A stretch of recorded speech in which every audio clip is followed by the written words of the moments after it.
और मेरे साथ खास बातचीत के लिए जुड़े हैं इस वक्त चीफ मेडिकल ऑफिसर याकूब मीर जी। जिस तरह से आपको बताएं कि फिर से कोविड की बात जिस तरह से की जा रही है, इसी सब पे आज बातचीत होगी। और आपको बताना चाहेंगे 2 से 3 दिन पहले यहाँ पे एक मॉक ड्रिल भी हुई थी। सर बहुत बहुत शुक्रिया कीमती वक्त देने के लिए। क्या बताना चाहोगे जिस तरह से कोविड की फिर से बात की जा रही है? थैंक यू वसीम भाई।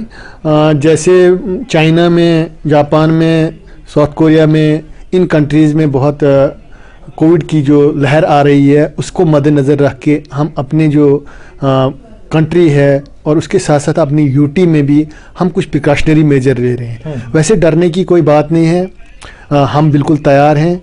कोई भी किसी भी सिचुएशन को डील करने के लिए हम तैयार हैं। जिसमें आपने परसों देखा भी कि हमने पूरे सब डिस्ट्रिक्ट हॉस्पिटल, पेरीफ्री के जितने हॉस्पिटल थे, हमने अपनी पूरी तैयारी चेक की, हमने मॉक ड्रिल की, हमने ऑक्सीजन प्लांट्स को देखा, हमने बेड्स को देखा, हमने वेंटिलेटर्स को देखा, हमने ऑक्सीजन कंसनट्रेटर को देखा, हमने ऑक्सीजन सिलेंडर्स को पूरा बल्क रखा।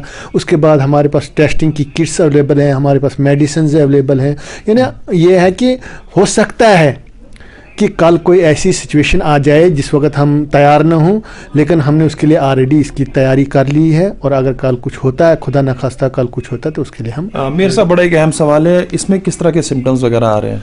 इसमें से सिम्टम जैसे हम पिछले 2 साल से देख रहे हैं कि कोविड के कैसे सिम्टम है, सेम सिम्टम है। नज़ला, ज़ुकाम, बुखार, खांसी, सर दर्द, माइल्जिया, टांगों जोड़ों में दर्द होना, इसकी एक आम अलामत है जो एक वायरल में होता है, जो इन्फ्लुएंजा जैसा होता है। ILL जिसको बोलते हैं इन्फ्लुएंजा लाइक सिम्टम, जैसे ज़ुकाम हो जाता है, उसके बाद बुखार आ जाता है, उसके बाद गले में खराशेज आना शुरू हो जाते हैं, उसके बाद खांसी का आना शुरू हो जाता है। तो 4 या 5 दिन के अंदर अंदर ये जो सिम्टम आते हैं, उसके बाद 1 हफ्ता 10 दिन 14 दिन के बाद ये खत्म हो। हमारे पास यहाँ पे ऑक्सीजन प्लांट भी है, वो जो काफ़ी टाइम पहले जो तैयार भी हुआ था। तो कितनी ऑक्सीजन यहाँ पे अवेलेबल रहती है? हमारे जो यहाँ ऑक्सीजन प्लांट है, जैसे आपने मेडिकल कॉलेज का जिक्र किया, हमारे पास यहाँ 5 ऑक्सीजन प्लांट हैं, जिनमें हमें कम से कम 4,500 LMP लीटर पर मिनट ऑक्सीजन आती है। उसके साथ साथ हम देखेंगे तो हमारे भद्रवा में 2 ऑक्सीजन प्लांट वहाँ पे भी हैं, जिसमें एक हमें देता है 100 LPM पर मिनट, दूसरा 350 LPM पर मिनट। इसके साथ साथ गुंदों में जो बहुत फारफलंग एरिया है और बहुत स्नो बॉन्ड एरिया है, वहाँ पे भी हमारे 500 LPM का एक ऑक्सीजन प्लांट है, जो हमें 500 लीटर पर मिनट की हिसाब से ऑक्सीजन देता है।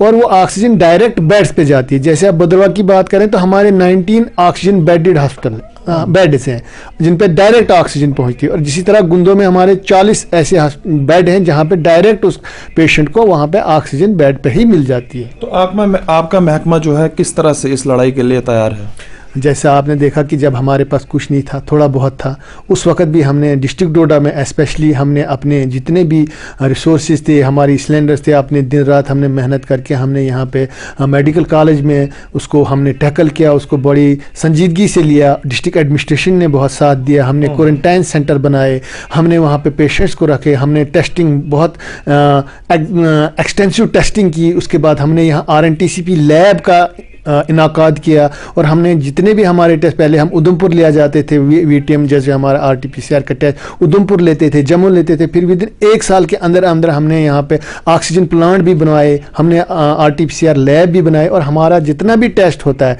चाहे वो 90% RT-PCR जो होता है, वो 99% जो होता है एक्यूरेट होता है, रेट होता है, वो उसमें 67% 70% तक एक्यूरेसी होती है। लेकिन जो हमारा RT-PCR होता है, जिसमें हम 3 डिस्ट्रिक्ट किश्तवाड़ को भी कैटर करते हैं और डोडा को भी करते हैं, और वहाँ 99% हमें उसकी एक्यूरेसी होती है टेस्ट की, भाई हाँ जी actually he suffering from Covid, तो वो भी हमारे डिस्ट्रिक्ट में अवेलेबल है। मीर साहब थोड़ा सा जानना चाहूँगा, जिस तरह से क्वारंटीन सेंटर कुछ टाइम पहले जब कोविड काफ़ी पीक पे था तो क्वारंटीन सेंटर बनाए गए थे, क्या अभी भी वो अवेलेबल है? देखिए, हमें तो इस वक्त ज़रूरत नहीं है। हमारे पास बहुत से हॉस्पिटल ऐसे हैं, वो उस वक्त एक इमरजेंसी, इस तरह की इमरजेंसी थी कि कोई भी गाड़ी बाहर से आती थी तो उसको हम डायरेक्ट क्वारंटीन में रखते थे और वहाँ पे उनके टेस्ट होते थे और वहाँ उनको 14 दिन क्वारंटीन करते थे। उसके बाद उनको टेस्ट करते थे, अगर कोई पॉजिटिव पाया जाता तो हम उसको वहीं पर रखते थे।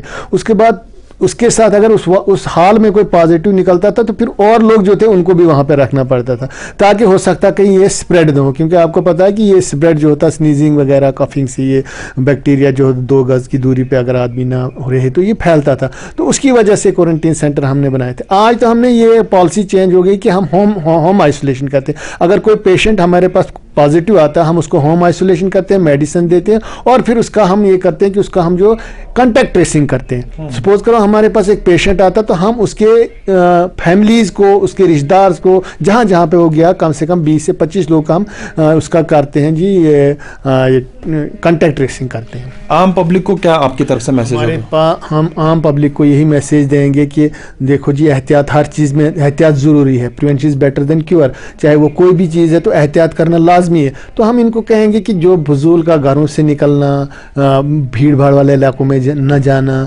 और अगर जाते भी हो तो मास्क का यूज़ कीजिए, मास्क का प्रॉपर यूज़ कीजिए। बस यही आम तौर पर यही हम देते हैं और घबराने की कोई बात नहीं है। हम तैयार हैं, पूरी यूनिटी तैयार है, हमारा डिस्ट्रिक्ट भी तैयार है। हमने उस वक्त काम किया जब हमारे पास साधन बहुत कम थे, लेकिन इस वक्त हमारे पास हर एक चीज़ अवेलेबल है। हम जितनी भी सिचुएशन बैड आए इंशाल्लाह हम उसको अच्छी तरह। बहुत शुक्रिया हमसे बातचीत करने के लिए। याकूब मीर जी, चीफ मेडिकल ऑफिसर, काफ़ी अच्छा काम भी कर रहे हैं। जब कोविड पीक पे था तब भी उन्होंने काफ़ी अच्छा काम किया है, और जिस तरह से उन्होंने बताया कि सिम्टम्स के बारे में इनसे बातचीत की कि सिम्टम्स किस तरह के रहते हैं, और इन्हें यह भी बताया कि हमारा महकमा जो है कोविड को लड़ने के लिए काफ़ी अच्छे से तैयार है। फिलहाल के लिए इतना ही। खबर एक बार फिर से पशु तस्करी के हवाले से जिला सांबा से सामने आ रही है। आपको बता दें कि लगातार पशु तस्कर बेखौफ होकर पशु तस्करी के प्रयासों को अंजाम पहुंचाने की कोशिश कर रहे हैं, लेकिन कहीं ना कहीं पशु तस्कर अब लगातार एक्सपोज होते जा रहे हैं। अगर साल 2022 की बात करें तो काफ़ी ज़्यादा मामले हमें पशु तस्करी के भी देखने को मिले जिला सांबा में। यहाँ जिला सांबा की अलग अलग पुलिस जुरिक्शन में ये तमाम पशु तस्करी के प्रयास पुलिस ने विफल किए। जो पशु तस्कर देश के अन्य हिस्सों से गाड़ियाँ लेकर आते हैं और वो कश्मीर घाटी जाते हैं, और इन तमाम गाड़ियों में बेखौफ तरीके से ये पशुओं को बांधते हैं, यानी क्रूअल मैनर में बांधकर उन्हें इलीगल तरीके से ट्रांसपोर्ट करते हैं। लेकिन साल 2022 खत्म हो रहा है, अपने अंतिम चरण में है, अब कुछ घंटे नए साल में बाकी है, लेकिन ये शरारती तत्व, ये पशु तस्कर अभी भी बाज नहीं आ रहे, और एक बार फिर से पशु तस्करी एक बड़े प्रयास को सरअंजाम पहुंचाने की कोशिश कर रहे थे। लेकिन जिला पुलिस सांबा की घगवाल पुलिस टीम ने घगवाल के टप्याल इलाका में इस पशु तस्करी के प्रयास को विफल कर दिया, जिसमें 15 बेजुबान पशुओं को बचाया गया, जिनको एक ट्रक में इलीगल तरीके से क्रूअल मैनर में बांधा हुआ था। और यह हरियाणा नंबर ट्रक है, जिस ट्रक को नाका पॉइंट टप्याल पर पुलिस ने जो वो चेकिंग के दौरान रोका, लेकिन अनफॉर्चुनेटली जो स्मगलर था, जो तस्कर था, वो मौके से भाग निकला। पुलिस ने उसकी भी तलाश शुरू कर दी है। अब देखना यह कि कितनी जल्दी ये तस्कर पुलिस के हत्थे चढ़ता है, लेकिन पुलिस ने धारा 188 आईपीसी के तहत मामला दर्ज कर आगे की कार्रवाई शुरू कर दी है। ये 15 बेजुबान पशु बचाए गए हैं तस्करों के चंगुल से, लेकिन लगातार पशु तस्करी जो हमें देखने को मिल रही है, ये शरारती तत्व जो है ये लगातार हावी है। चाहे हम देश के अलग अलग हिस्सों की बात करें तो वहां से गाड़ियां भरकर यहां लाई जाती हैं, या फिर अगर लोकल एंड पर बात करें तो यहां पर भी कुछ समुदाय विशेष के शरारती तत्व हैं जो पशु तस्करी के प्रयास लगातार कर रहे हैं, और वो यहां से गाड़ियां लोड करते हैं, लोगों के पशु माल मवेशी चुराते हैं और उनको इलीगल तरीके से ट्रांसपोर्ट भी करते हैं।